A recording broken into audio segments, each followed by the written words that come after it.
Is-sondaġġi komplew jitfgħu il-melħ fuq il-ferita fonda li għandu l-Partit Nazzjonalista.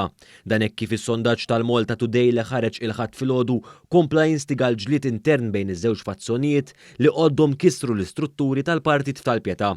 B'reazzjoni għas-sondaġġ tal-Malta Today il-Viċi Kap Nazzjonalista Robert Arrigo fetħilha b'saħħa kontra r-riżultati li ġabet Terjes Komodini Kakija.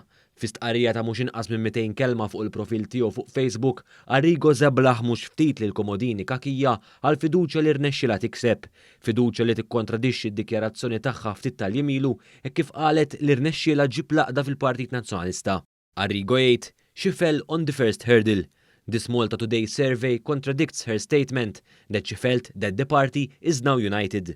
Huwa aċċenna wkoll għall-attakki sistematiċi mill-fazzjoni Busuttil fil-passat b'tentattiv li jxekklu tmexxija ta' Delija. Dan fil-waqt li sostna li minkejja li Komodini Kakija ridet qaċċat lilu minn viċi kap tal-partit fl-ewwel 6 xhur tas-sena irnexxielu jikseb riżultati finanzjarji tajbin. Huwa qabeż ukoll għall-kap Adrian Delija li minkejja dawn l-attakki fuqu fl-aħħar 3 snin xorta żamm il-bibien tiegħu miftuħin. Huwa temm jappella biex tal-inqas jibqgħu maqudin sal-elezzjoni li jmiss. Madankollu l-ħadd filgħodu dlonk wieġbu d-deputati li sfiduċjaw lil Delija permezz ta' stqarrija b'reazzjoni għas-sondaġġ tal-Malta Today. Sostnew li f'ġimgħa biss kon dak li juri sondaġġ, Terjes Komodini Kakija rnexxielha tikseb fiduċja daqskemm iħaddan Adrian Delija. Id-deputati li ħafna minnhom huma parti mill-famuż grupp ta' 17 l-eroj blu qalu li dan is-sondaġġ juri l-ħtieġa li Adrian Delija jwarrab mit-tmum tal-partit.